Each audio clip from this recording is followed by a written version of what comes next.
We are going live, Do it everybody. live. Yes, sirree. Excellent.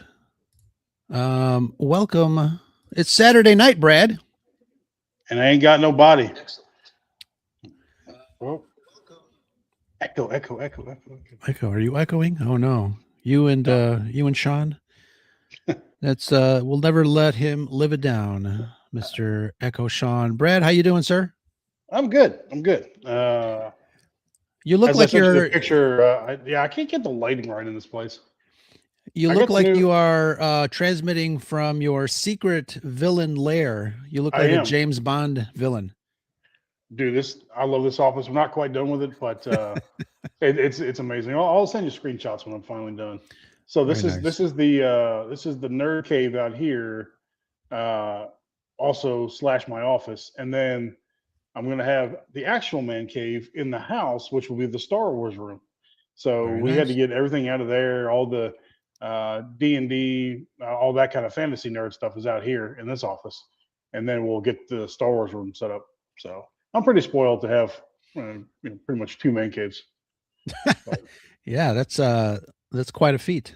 I just can't get the lighting right for my cameras. Oh, I'll have to figure that out. You'll have to Doesn't show send my me a good side. Yeah, you'll have to send me a screenshot of your camera. Sometimes it's might be the resolution on the camera, the way you're transmitting. But yeah, and let me know if you need anything. I got some colored lights or some LEDs, some fun stuff that you can put wherever on the map back there. You can I show think I need the to start audience. wearing makeup. You know, like they That do might on the help news. too. You're very gringo. Thanks, man. I'll take that Excellent. as a compliment, I guess. I don't know. Excellent. Hey, we got some people in the chat. What's up, Good. chat? Comics and dot Sorry for dot being dot. late. It's my fault. No, yeah. But thanks, Chet. Chat. Wonderful to see you guys. Reverend Star Killer, Comics and our friend Danny from over there. Good to see you guys. Vader Rapina.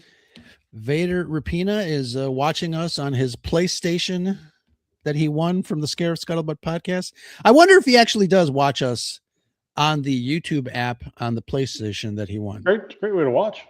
That's a great way to watch. Yeah, absolutely. Yeah. And Michael is in there. Who else is in there? Thank you guys for joining us on this Saturday night. We're going to be talking about some stuff. And happy early May the 4th. That is That's right. the what I call it, the Hallmark Star Wars holiday. Obviously, you and I are very fond of May 25th, which is later in the month. Yeah. The Orthodox Star Wars holiday. This is for the fans that Disney is not catering to anymore. Exactly. But did you get your invite from Star Wars Swag Men? Are you going to the premiere? Of what? Of what? Dude, there's a Star Wars movie coming out this summer. Didn't you know? Oh, you mean that one? Yeah, I guess. Yeah. I don't know. I know there's a new Star Trek coming soon, but I'm just looking forward to Chicago, man. That's right. Brad, you're coming to Chicago. We're going to hang out. We're going to watch the Mandalorian movie and have some fun. You remember the movie Fanboys where they steal the early copy of episode 1? You remember the last line of that movie? Right as they're sitting in the theater and he looks to his friend and he goes, "What if it sucks?" Totally. And yeah, let's yeah. We're gonna have a good time. We're gonna have a good time. Yeah. We remember when we talked to the director of that movie? And if you don't, go check it out. Everybody in the chat. Yeah, a lot of people over here. Yeah, we had a good time talking with him, and we also talked to the guy that started the Star Wars fan magazine, Dan Madsen. He was pretty cool. Check that out. And our favorite has always been Steven Sansweet. We love talking to him about collectibles and things like that. He shared some really great tidbits last time we talked to him. We end up talking to people of that caliber in the month of May the 25th. I know we, a couple of years ago we had Claudia Gray on talk about her book. Yep. So that was a really good one. And Jimmy Mack from Rebel Force Radio was here to kind of hang out and talk on May 25th. Obviously he's local. I see him from time to time, and hopefully I don't know where he's going to go see the movie. I'm sure he is, he likes Star Wars, I guess. I swear to God, if Sam Witwer doesn't come on this show at some point. Yeah, I'll reach out. Let's see if we can get Sam. The old thing. Find his agent, will you? Absolutely. But folks in the chat, Saturday night, it's time for another live edition of the Scarif Scuttlebutt podcast here on hashtag Scarif Live. How's it going? And we are going to be talking about ShadowLord. I almost said Shadow Maul. Oh my God. You slowed down and still almost screwed it up. Yeah, almost screwed it up. But Darth Maul ShadowLord, or is it Darth Lord Shadow Maul? One of the two. That's right. But if you're joining us for the first time here, we're going to be talking about the series, the new animated series from Disney Plus, Star Wars related, obviously. It has been quite a ride. We are at the precipice of the end, and quick announcement, obviously, Monday is May the 4th, and Monday is when the final 2 episodes of that series drops. But you and I are not going to wait until Saturday to talk about it. We're going to be talking about it Monday night at 9 p.m. Central. And we're going to be celebrating Star Wars accordingly and talking about the last 2 episodes of Shadow Maul. And I hope we don't get to have to say that line from the movie. Please tell me you did that on purpose. What if it sucks? Did you say Shadow Maul on purpose? I guess I did. Okay. But we have a guest on tonight's show. Last night we had our friend CJ from the East Coast. Wonderful. We've had some. Yeah, that was a great discussion. Check it out. We've had some really great friends on the show to talk about this show. We have Yzma from Nerd Migos coming on to join us to talk about the show. And it'll be interesting to hear his take. I know him and I have discussed Star Wars from time to time. We have kind of different opinions from certain things, I guess, in the Star Wars lore, especially when it comes to the modern Star Wars, or some people like to call Disney Star Wars, versus the original trilogy that was backed by Mr. Lucas himself. But it'll be interesting to talk to him to see what his takes are on this series, and we'll see what happens. Yeah, I'm very curious. He told me that, so look forward to hearing his opinion. Excellent. All right, let's push a couple of buttons and let's just get down to business. The episode, forgot what the name of the episode. It was on the graphic a couple of minutes ago, but we will check it out. Grab your sunscreen and your blaster and get a refill, because it's about to get sunny. Cue the trap music.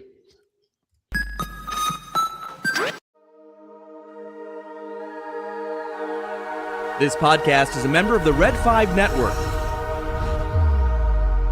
For more Red 5 Network podcasts and content creators, visit bio.link/Red5.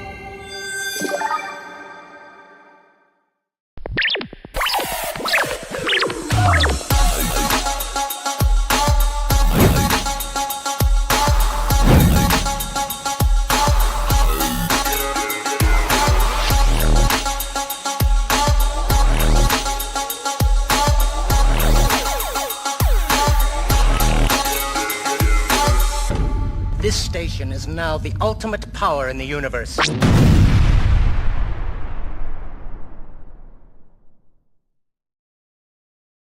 Beautiful stuff. Thank you very much for joining us. Ismael, how you doing? Ismael from Nerd Migos, welcome to the show. Hey, hello, everybody. Happy to be here, and happy Star Wars month. Yes, it's I posted earlier, it is Star Wars month. It is also National Mental Health Awareness Month. Coincidence? I Right. think not.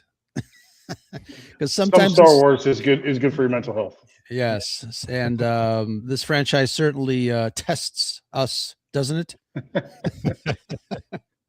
Very nice, So very nice. Rose says that you hate Maul. Is that true? Let's just get right to it. Let's just I get come right with the to it. hard. I come with the hard hitting questions. Yeah, no hate, no hate. Let's do this. Let's obviously, this is kind of we're towards the tail end of the show, the series. What have your? Let's just get down to business, Ismail. What has your impression been on this series? I know, like I said, we talked about Star Wars in the past. You've been on the show. But what has been your thoughts on this particular incarnation of Star Wars, especially in the animated world? Do you like it? Do you hate it? What would you change? Who will you fire? What are your thoughts? Well, I can tell you what I liked and what I didn't like so far. What I like, I can appreciate the craft, just the art style experiments that they're doing with the animation. I think they're spectacular. I like that some of those experiments they're using like the traditional matte paintings for the backgrounds, stuff like that. Sometimes yeah, I saw that most of the assets have like a brush texture. You can see like brush strokes, which they look cool, but sometimes it doesn't work if you look at a close up of Maul. It looks like he got his face painted Right. at a children's party, like el pinta caritas. We say. But mostly I like the experiments they're doing, the artistic experiments they're doing. Most recently in episode 8, I heard that, or I read somewhere that they projected the animation in a real practical smoke screen, so to get the the dark side visions in the tunnel. Right. The So I, flashbacks of Maul. Yeah. yeah, so I thought that was cool. So and that part I like. I can appreciate the craft. So on the part I didn't like, I have to confess that I was really bored through, through the from episode 1 through 4. I was bored out of my mind. But I think the dynamic in the series started to change once they injected the empire. Once the empire arrives, the dynamic started to change.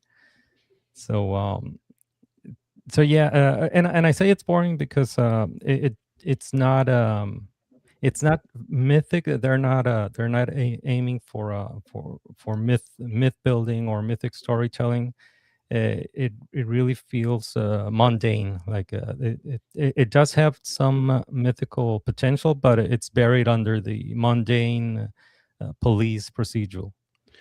Yeah, I can see where you're coming from, and you always I remember that you always talk about the mythic nature of Star Wars and how sometimes you miss that. And I know that when it comes to these stories, I feel like sometimes and I do like going back to watching the original trilogy because it seems like the overall scope of the story really is kind of a global you're dealing with global stakes, the bad guys versus the good guys, but the fight is about the soul of the galaxy and the oppression and things like that. And I can kind of understand where you're coming from, where it does seem like it's an episode of LA Law or something. But that being said, it's interesting that you said the stakes were raised once the empire showed up, and I think Brad and I will have to agree a little bit with that. The empire does have a sense of inertia that is brought into the show, even from simple things like when the stormtroopers are looking for, our heroes or whatever, there just seems to be a ton of stormtroopers that are just, you know, firing and chasing them, and it's an onslaught of Imperial stormtroopers, which I don't think we see a lot, even in some of the other shows that we've been reviewing, because it seems like they're, I don't know, like a limited amount of assets, or a limited amount of obviously costumes. But in the realm of animation, I mean, you can have a squadron of stormtroopers and have like, a couple of thousand, and they overwhelm the main characters, which I think is really cool. It's interesting. And I don't think that we've seen that before. And I think that is one aspect of the Empire that does change a little bit here. They do seem, and I said it to you last week, Brad, it does seem like the Empire, once they took over Janix, the planet here, it does seem like there's a sense of dread, a sense of fear, like, oh crap, the Empire is here. We didn't want them here, but now they're here and they're messing with everybody. And I think I like that. Yeah, I mean, I'm glad you brought up the point about the stormtroopers, because it seems like on Rebels or whatever, there's always like one little platoon that they're fighting, and the Empire's biggest asset is, well, they got technology and they got numbers, and it is good to see that wave after wave, they just keep coming on this. To the point about being mundane, I can certainly see that. When you were talking about that, kind of what I was thinking about was episode 4. And I think, after the first, scene on the, Santa V4, once we get down to Tatooine, it gets really mundane there. I think the first part of episode 4 is fairly boring. I usually fast forward it till we're on the Death Star, to be honest with you. But because we're greasing moisture evaporators and buying used droids from the local Jawas, and going to the Tashi station to pick up some power converters or not. And it gets really boring, but and mundane. But I think that makes for a juxtaposition for the last quarter or third of that movie, where it was something that was very simple, farm boy. Now he's fighting against the Empire and destroying the Death Star. So and if you look at how much time is spent on these episodes, if you add up the entire time of the series, it's probably roughly the same as those parts on episode 4 when you think about it. But it's just food for thought. But I can definitely understand where you're coming from on that. Yeah, I get it, because if you also add the following seasons, season 2 is confirmed, and they're talking about season 3. And I think it's possible that this will be a 3-season series like the Bad Batch. Yeah, and it's interesting too, because obviously when Solo was released, they set something up at the end of Solo that we never got. And I feel like they're setting it up to continue the story here, which obviously less expensive. The audience, the fans have spoken. They, I'm assuming that Disney. So this is before Solo. Yeah, but we're kind of getting, we're laying the template for stuff like that. Okay. So before I forget, I do want to go back to something you said, Isma, the fact that you really enjoy the brushstrokes. And there's a scene in, I think, the second episode, The Creeping Fear, when he does, after Maul is attacked by the 2 Inquisitors, he escapes. He's all beat up. He's about to have the flashbacks, but he's struggling in this pool of water. There is a close-up of his face, and it does look like you can really tell that the brushstrokes are like front and center. And I can see what you're coming from. But the fact that, and I always get reminded when George Lucas supposedly saw The Force Awakens, he said it's fine, but there was no advancement in technology. There's nothing new. It was kind of just a rehash of what I did. And I always think about that, because at some point, I'm from a a perspective of of a fan like myself that is really into the filmmaking technology and the movie making and all the behind the scenes, I really wonder, from George's perspective, like what did he want to see? Like what is next in filmmaking technology? What is the new thing that will allow someone like George Lucas to say, "Oh, that is new, that is exciting, and that's cool." So we'll hopefully we'll find out in the next couple of years. I don't think something like The Mandalorian is going to have that jump in filmmaking technology, but from an animation standpoint, I think we're seeing it, and I do like the fact that Star Wars animation has been each style has been different, from the Clone Wars even down to the early, the Clone Wars, that short series by Tarkovsky. Mm, Um, that's all my of that, favorite. yeah, and it's been very different. It's been stylistic, it's been experimental from time to time, and obviously I'm talking about Star Wars Visions, that each one has kind of its own look and feel. But I like the fact that this does really have its own. It sets it apart from the rest of the Star Wars animation. And another thing that I read from a technical aspect point, this series is the first Star Wars animation that has been mixed in 7.1 surround sound. So if you have really great, speakers or headphones, that you would be experiencing something unlike anything they've done before. So I think, to me, loving the technical aspect of everything, I really enjoy, reading about that stuff and realizing that they really put some, blood, sweat, and tears into producing this series for fans. Yeah. Yeah, I think the best of Disney Star Wars is in animation. Yeah.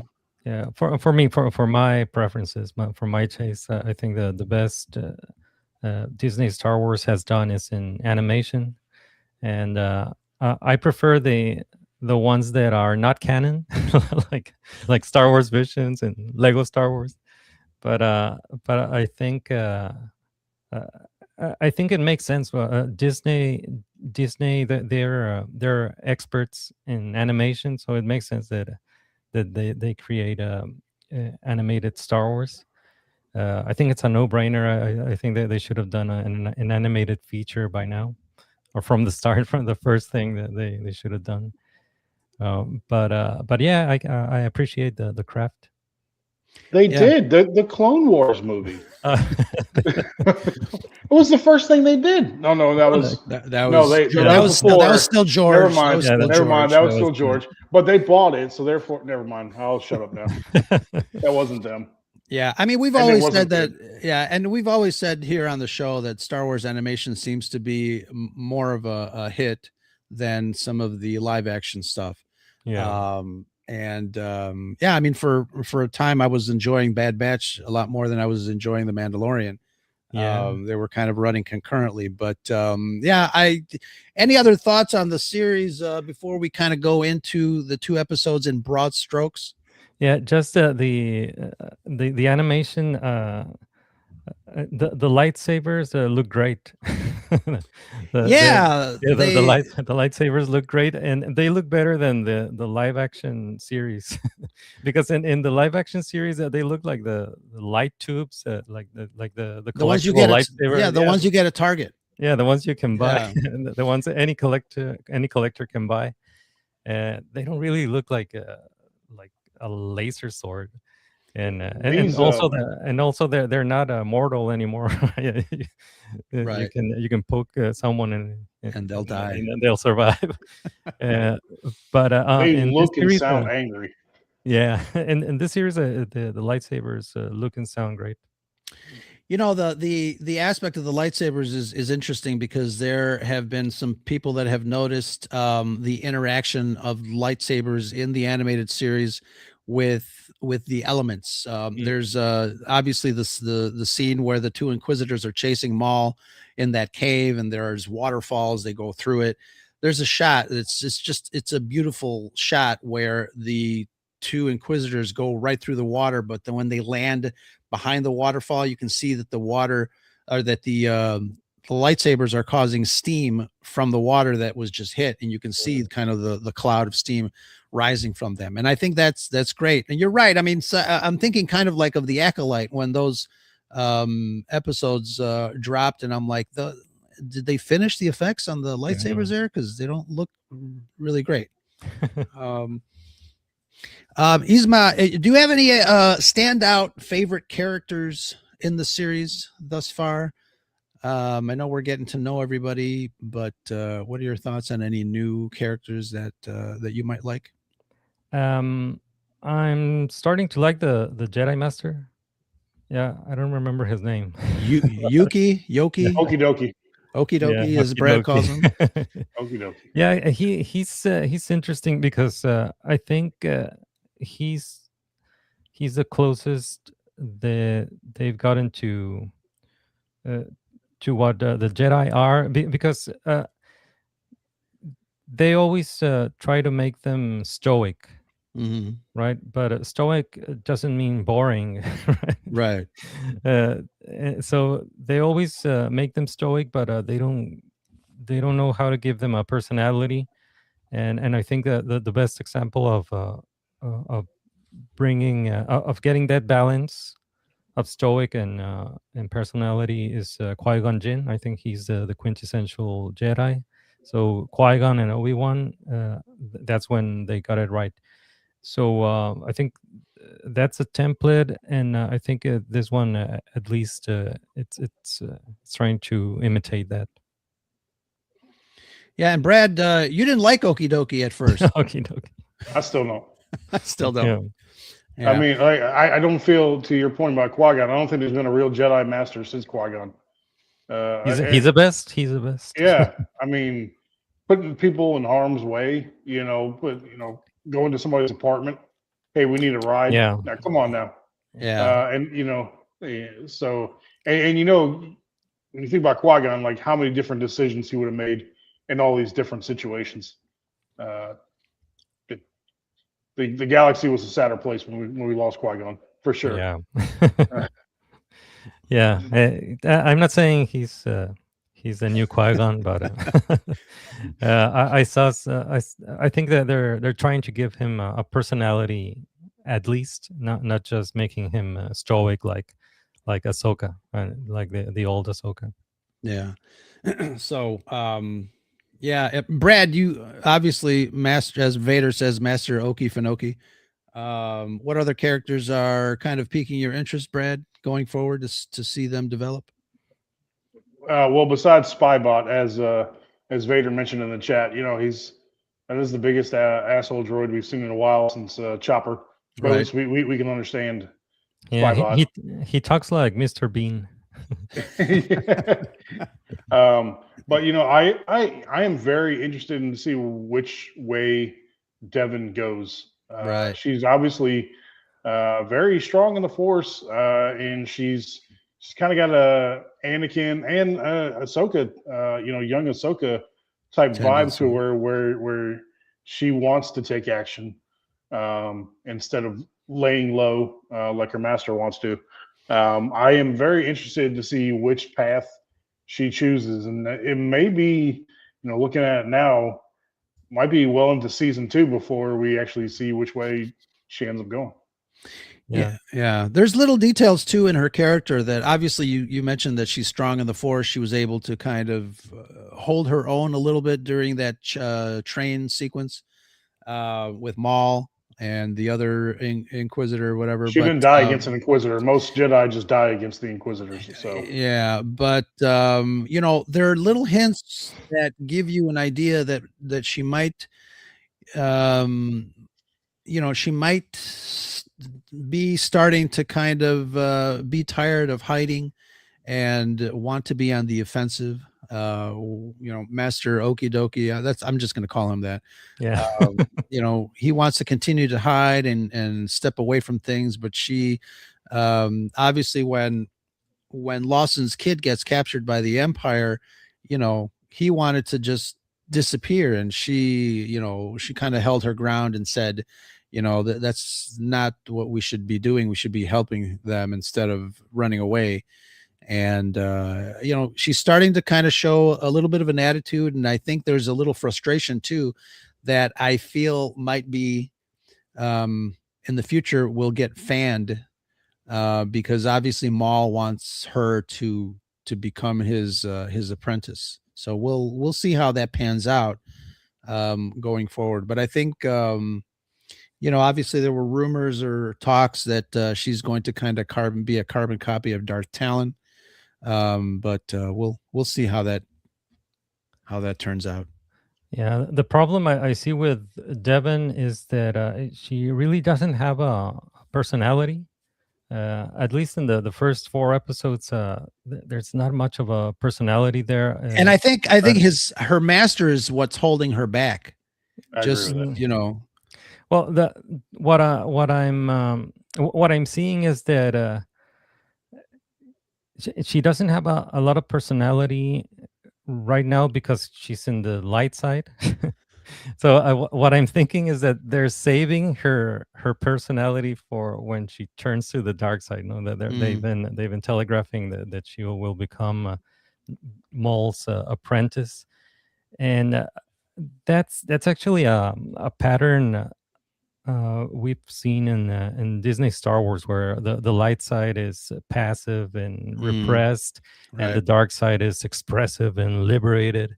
And in Lucas Star Wars, it was the opposite. In Lucas Star Wars, the light side was fullness. It was a connection, compassion, vitality. And the dark side is emptiness. It's isolation, obsession, spiritual death. I think this series has it backwards with Devon, at least. That's a fantastic point. That's very well said. I appreciate that. Yeah, thanks. And I think a lot of people are coming down hard on Two Boots. Obviously, his lack of understanding of why calling the Empire would have been was the wrong thing to do, but I think he's learned that lesson now. It's so funny to me that people in Star Wars fight with droids when it comes to their personalities or their programmings. Can't they just do a Control-Alt-Delete and then reprogram? I mean, I don't get it. Well, the Empire threatened it a couple times. I didn't see any proof in these two. They wasn't really focused on that, but CJ had the theory that it was Lawson's wife that called the Empire.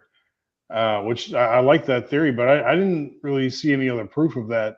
No. But that might just be a backburnered plot that they're going to get back to at some point. Yeah, I last week I said that the cause of the separation of Lawson and his Imperial wife was because she joined the Empire.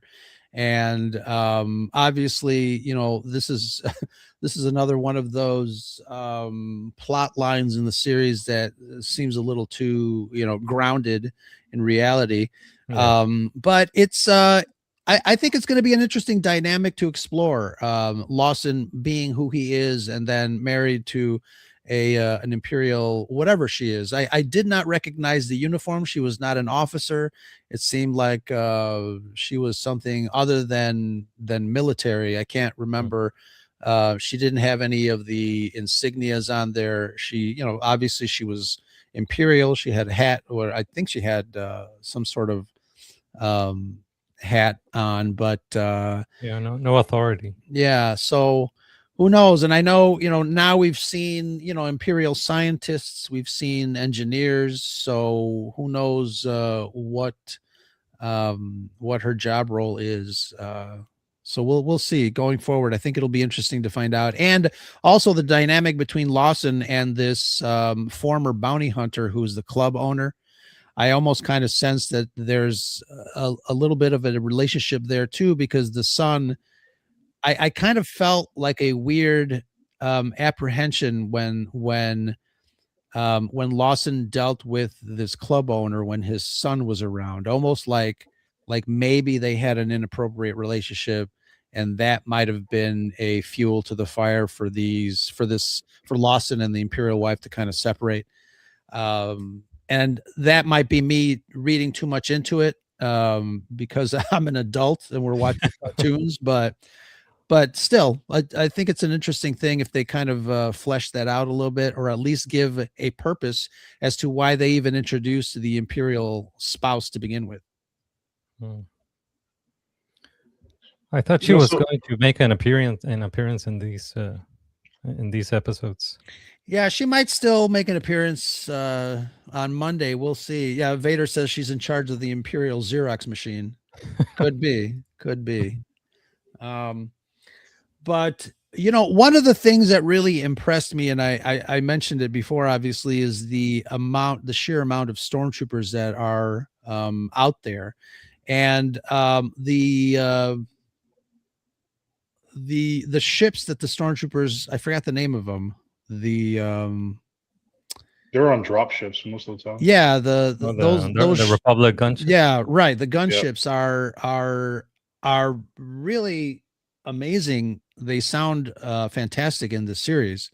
Powerful. They're menacing. They're like the lasers coming from them are pretty menacing. Yeah, and it seems like this show kind of doesn't leave you with ambiguity when it comes to who dies and who's good at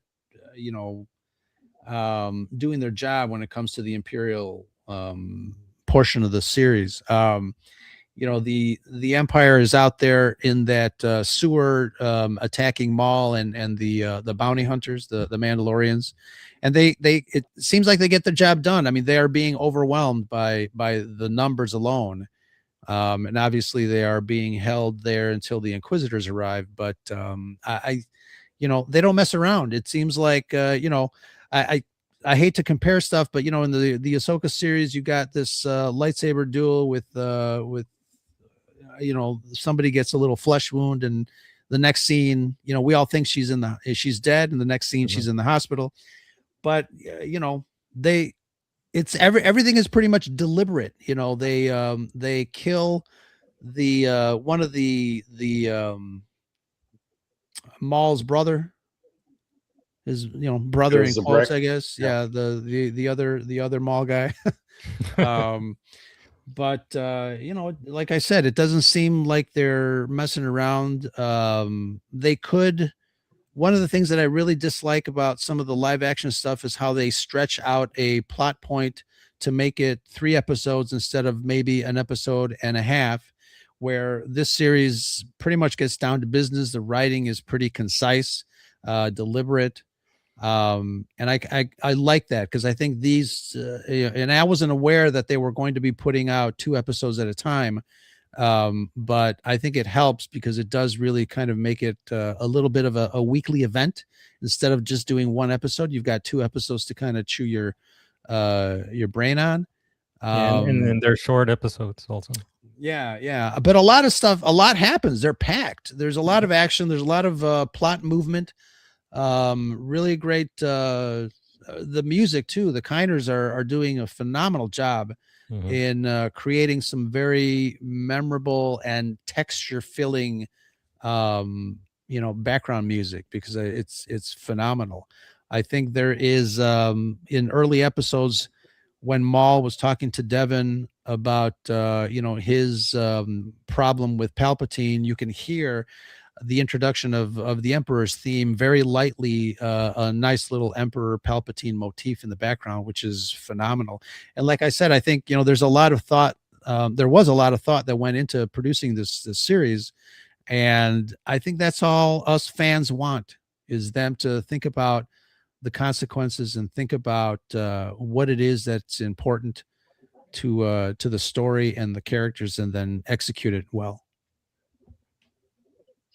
So do you think, we talked a couple minutes ago about Devin probably, turning to the dark side, being his apprentice. Ismail, do you think that Maul having an apprentice, do you think that messes with Star Wars continuity too much, or is Star Wars continuity and lore as we knew it pretty much out the window at this point? What do you think about, he doesn't claim the title Darth anymore, but for all intents and purposes, he's still a Sith. Do you think that messes with the overall the overarching story having two sets of Sith out there at this point in time? No, well, I really I care less about canon and lore and more about a mythic continuity. So for Darth Maul, I see a few markers. I think the first marker is the Sith apprentice, the Sith assassin in the Phantom Menace. That marker, that Maul represents the devil archetype, right? It's el cucuy, es el cucuy. And the other marker is Spider Maul. So when he comes back as a monster, and that other that's another archetype. That's the death and resurrection archetype. But this is not a redemption story. This is a monster that's being kept alive by the dark side. And I like that concept. I like the concept of Spider Maul because it's mythic. Because if the Darth Maul in the Phantom Menace represents fear, he's a representation of fear, and Spider Maul is like 10 times that. He's bigger. He has like his horns are grown longer. Yeah. He has like this cybernetic spider legs that represent not only his an extension of his wound. It's also an extension of his madness. So I like that concept of Spider Maul as a mythic monster. The execution is another thing. No, I know that some people don't like the Spider Maul because they say he's too whiny, but I like the concept, the Spider Maul. So I really what they did after that, they fix him, right? They fix Maul. They fix his mind. They gave him like normal robot legs, and he wears long shorts to show his normal robot legs. And I think that Maul is less mythic than the other two. So I think the more you move away from Spider Maul or the Sith apprentice, I think Maul becomes less mythic. So this Darth Maul that wants he still wants revenge, and he hasn't told us what his plan is, right? Like he says that he has a plan, but he hasn't explained what it is. But we know he wants revenge. But in order to get that, he wants to become this crime lord. So I think that for me that's less mythic. And so I don't know, having an apprentice, I don't know what that adds to his story, like having an apprentice, because we know what happens next, and we know how he ends in Rebels. No, we know that's his mythic end in Rebels. So there's really not a lot of tension, and I'm not sure what having an apprentice adds to that, aside from lore and canon. Yeah.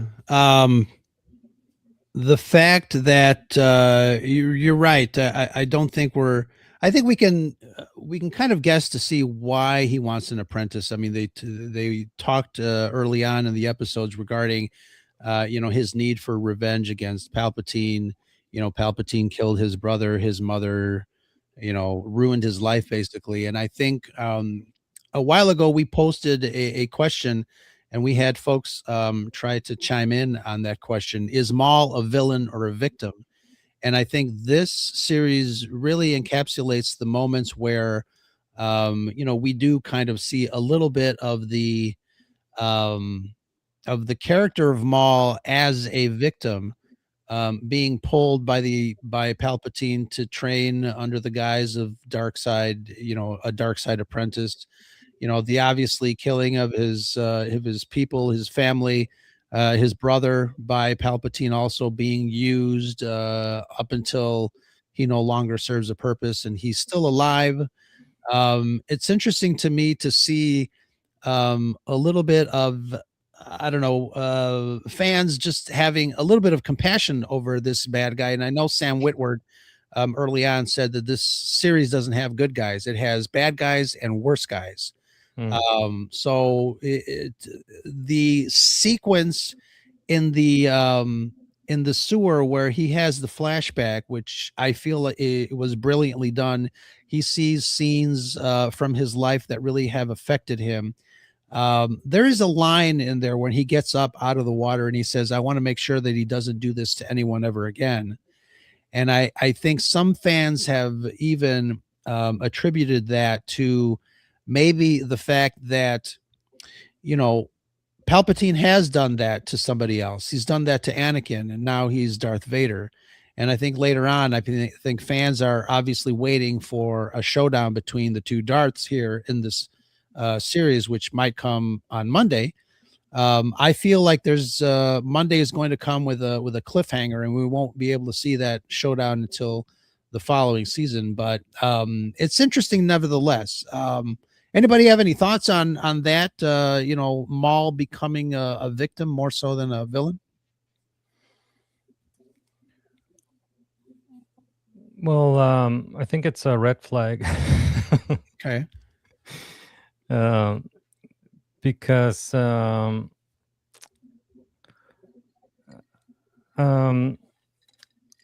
it's a sympathetic anti-hero framing, right? And I want to see Darth Maul as the boogeyman, right? Right. Right now, they had to add 2 Inquisitors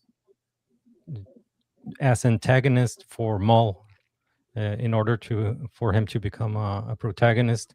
But the problem is that right now, Marok and the Crow are more Darth Maul than Maul, Right. in his own series. They are the boogeymans, not Maul. And I would like to see Maul as a boogeyman. And the other problem that brings is that this Maul is now nerfed, right? Because we saw Maul in Rebels. He was old and he was spiritually broken, and he took down 2 Inquisitors with no problem. And right here and now in the series, he should be like well, he's not old. He has his knee is not working. His cybernetic knee is not working, but that doesn't explain the power gap, right? And because he faced these 2 Inquisitors and he lost. Mm-hmm. So I think this Maul is nerfed. I don't know what you guys think, but well, I think he's in a slump. Ro, I know you don't like sports ball comparisons, but this reminds me of somebody in baseball, and you get a few strikeouts, and then you go a few games without a hit, and you can't get on base to save your life, and then that mentally makes it worse for you, and you end up performing worse because of that. I think it seemed because they make so many mentions to what happened there in the Clone Wars series when he was on the rise, and then as he saw it got betrayed by all these different these gangs, and they all turned on him, and he lost his brother and got disowned by the Emperor and everything else. I think at this point in his life, he's just in a slump. But I do agree with you. This is a nerfed version of Maul, and I guess he gets his mojo back at some point here. Right. And maybe that's just along the series, but I just think he's a good old fashioned slump right now. Mm-hmm. And I like the fact that he's getting his ass kicked by these two Inquisitors. I think he gave it his a good old college try, but two Inquisitors in their prime against Maul, who's got some malfunctioning electronics in his hip or his knee, who isn't in his prime. I think it does kind of make a little bit sense that he is getting beaten. His character does, and obviously with a character or a series that is long lived like Star Wars, and obviously now that we have stories that take place after this, we know where the target is, we know what the ending is, and I think there's an inevitability that we see characters like this, scenarios like this, that go up and down, because they have to kind of tread lightly, because like I said, we know where this is all ending, but there's got to be some drama in between the bookends, and I'm okay with that, because I think scenarios and scenes and situations change, but you're right, though, it seems like we really don't know, is he wanting to put this plan together because he wants to exact revenge on Palpatine?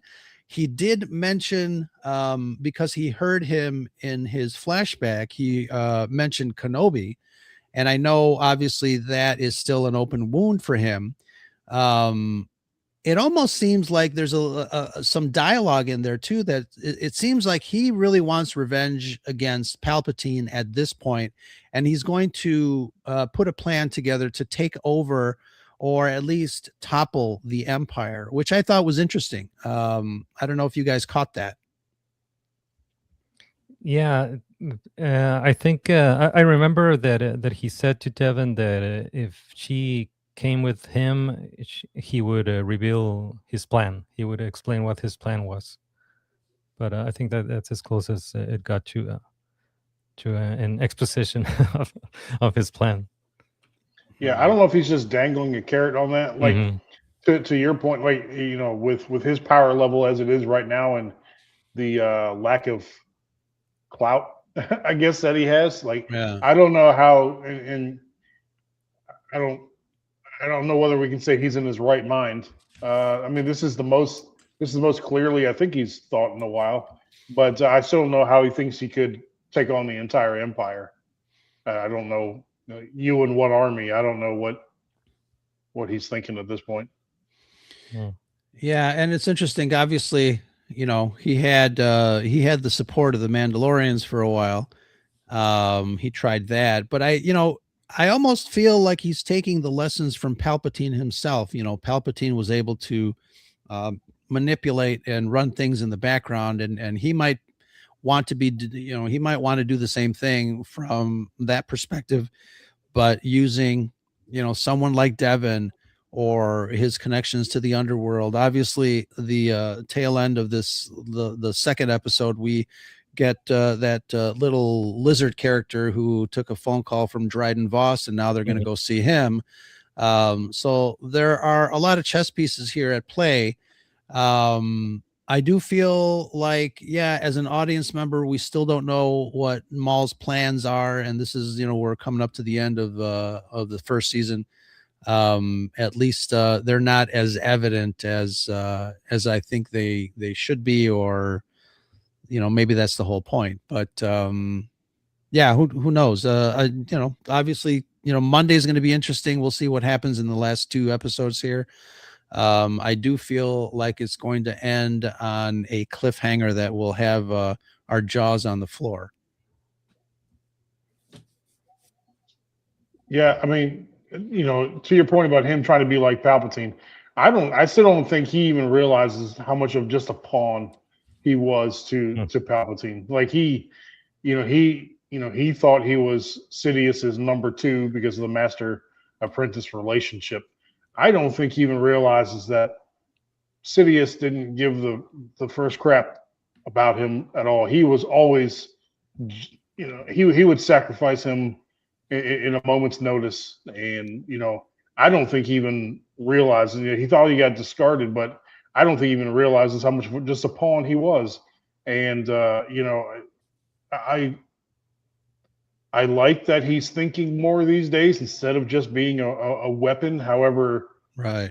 let's not try to turn him into Palpatine because he'll never, he'll mentally he'll never be on that level as far as being able to scheme and destroy an entire Jedi Order. He's just not there. That's not his. Those aren't his talents. That's not his expertise. So I hope we don't go there too much.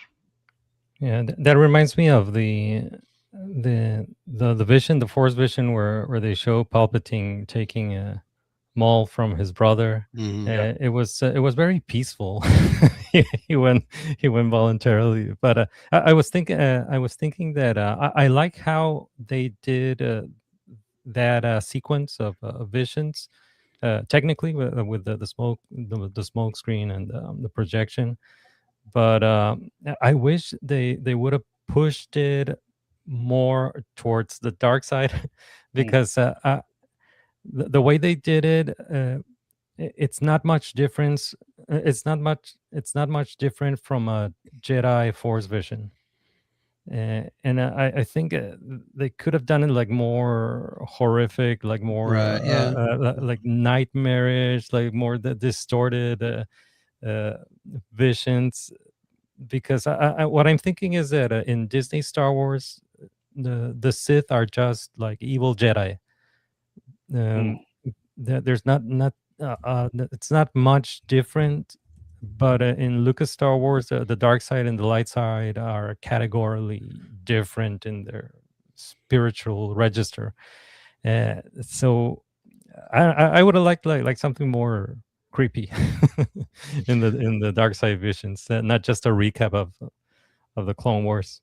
Yeah, I mean, creeping fear. If you just listen to that title, it's like a H.P. Lovecraft Mhm. title, Yeah. and the brilliance of Lovecraft is just how tormented the person is that is experiencing those things. So I like your point there. It should have been a much greater torment and much Yeah. darker. Yeah, and I think if it did that, I think the audience would definitely have felt a little bit of what Maul was feeling at the time. Hmm. But you're right; it did seem a little too antiseptic, a little too clean, and peaceful. You're right. I think what they did with the projection of the texture, I think they should have done something with the actual animation too. Yeah, maybe stop motion. Yeah. But yeah, that would have been interesting. That definitely would have been interesting. There is just roughly there is a nice little chase sequence when Devin gets a hold of a ship.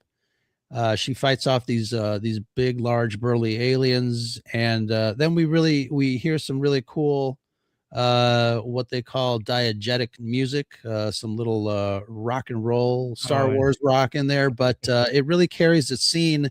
And like I said, it's pretty kinetic. There's a lot of motion. The gunships are chasing, and the Jedi use their force powers, and a lot happens in that scene. And I really enjoyed that. As they are, making their way to the ship to get off planet, we learn that the club owner, friend of Lawson, she's been compromised. And I like the little signal that when the Jedi said, call her back and see if everything is still okay. And that's when we learn that she, and I forgot her name, but she gives Lawson kind of like a weird message. Everything is fine, just like on this one planet. And then he turns out the communicator and says, "Yep, she's been compromised." I like that. Hmm. Yeah, that was cool. Any other thoughts before we kind of start wrapping up with some broad strokes at the end? Brad, Yzma? Brad? This would go into broad strokes, but these were, I don't know if they're my least favorite, of the series. I think they are setting us up for a solid finale. I can't believe how fast this show has gone by so far. But I think this was it's probably intentional, but I thought this was a real dip in the show. these 2 episodes here. But I think it's a setup for a really good finale. And it's interesting too, because I feel like they have, to me, they have maintained an energy that has been consistent throughout. And I know sometimes we do have a little bit of dip going back into the police station and seeing what's going on there with the Imperials, doing the police officers doing their police work. But I do feel like they have intermixed some really great action sequences and scenes to kind of hold your interest. It's moving quite fast for me. For me, it doesn't have like a really slow point where I would have to kind of fast forward. Yeah, I think episodes 6 and 7 are the best of the season so far, and I think that's because when the Empire arrived, they injected Ramped up. some. They injected some Lucas Star Wars there and some Lucas Star Wars mythic weight into a show that it has the mythic potential, but they're not really building on it. So I think it changed the dynamic once the Empire arrived. So I think those are the best 2 so far, the 6 and 7. Okay, sounds good. All right, shall we rate these last 2 episodes? How many scuttlebutts out of 5 would you give this, Brad? So to me, these were 4s.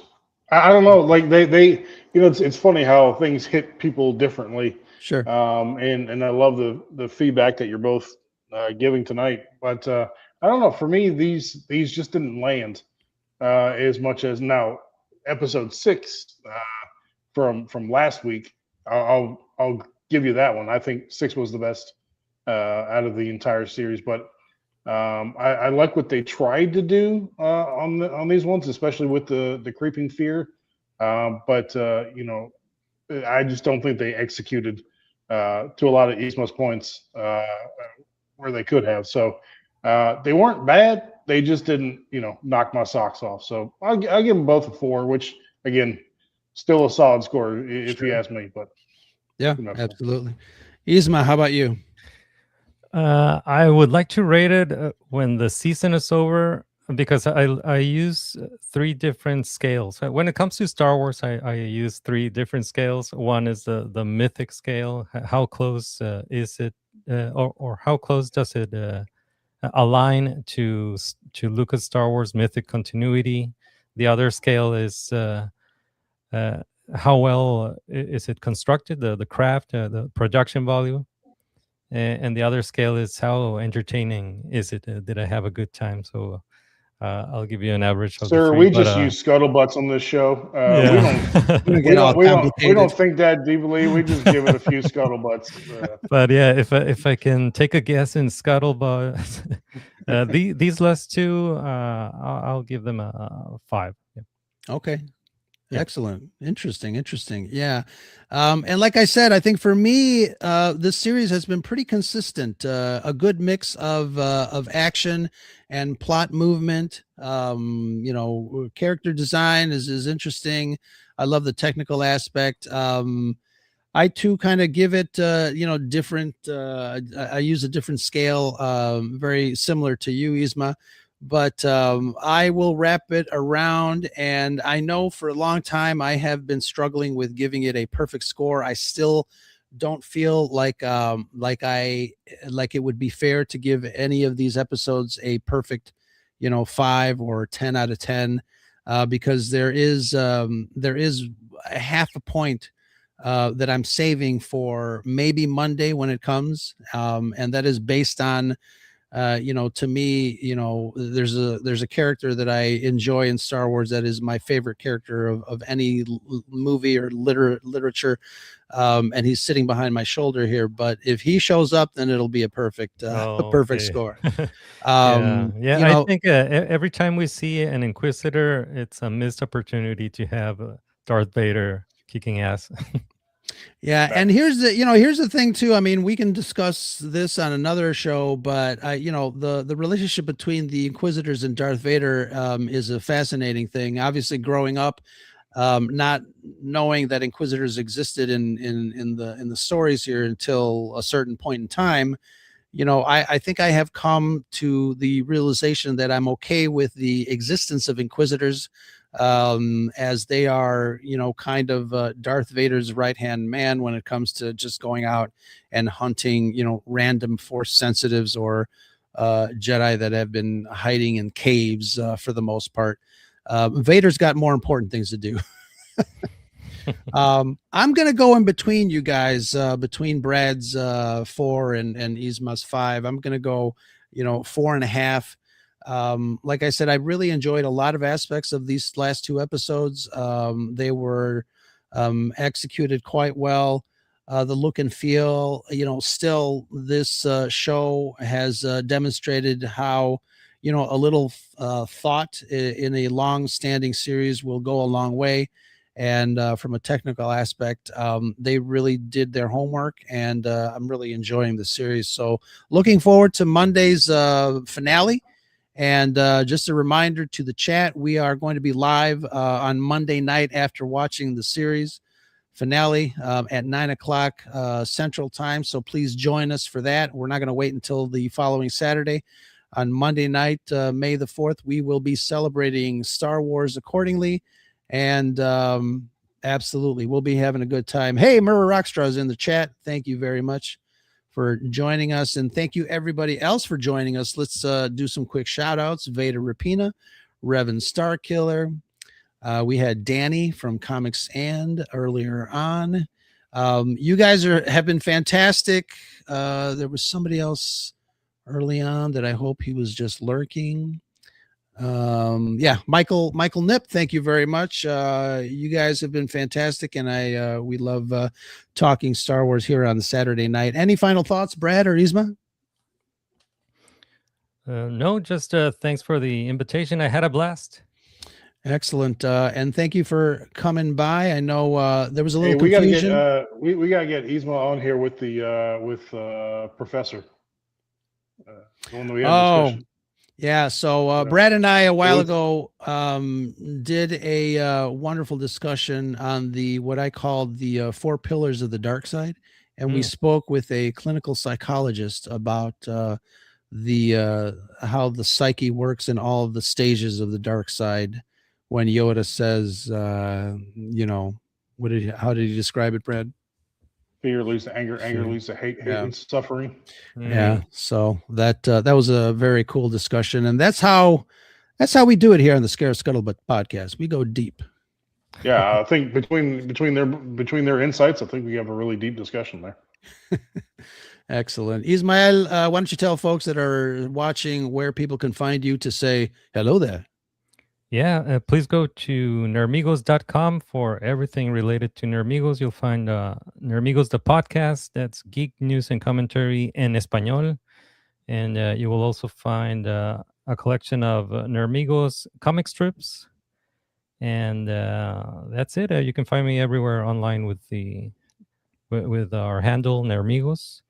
And also, it's my dog's birthday today, so happy birthday to Leia. She's 11 years old today. Very nice. Feliz cumpleaños, Leia. And Brad, where can people find you? What he said, yeah. Excellent. Okay, you don't want my accent. I'm just Brad on X or Twitter, literally. So join the other 5 people that follow me. 5 people. Oh, I'm the 6th. But Yes. Ismael, thank you so much for joining us tonight. It was a lot of fun. We love talking with friends on the interwebs. And chat, please make sure you give him a follow and interact with him. It's always a lot of fun. We might have different opinions, but we're not going to unfollow each other because that's just childish. Mm-hmm. Excellent. And Here. If you guys have any thoughts, we love to hear what you guys have to say about tonight's show. Give us a call over at the Scarif Scuttlebutt hotline. That's 773-234-8659. Leave us a voicemail or send us a voice note over at the Scarif email, which is scarifscuttlebutt@gmail.com. Remember, we are part of the Red 5 Network, proud founding members. Give the rest of the gang a look over at bio.link/Red5. And you'll find some awesome shows to listen to and watch. Until next time, this is Ro, that's Yzma, and Brad is probably not wearing pants, and I'll check to you guys later.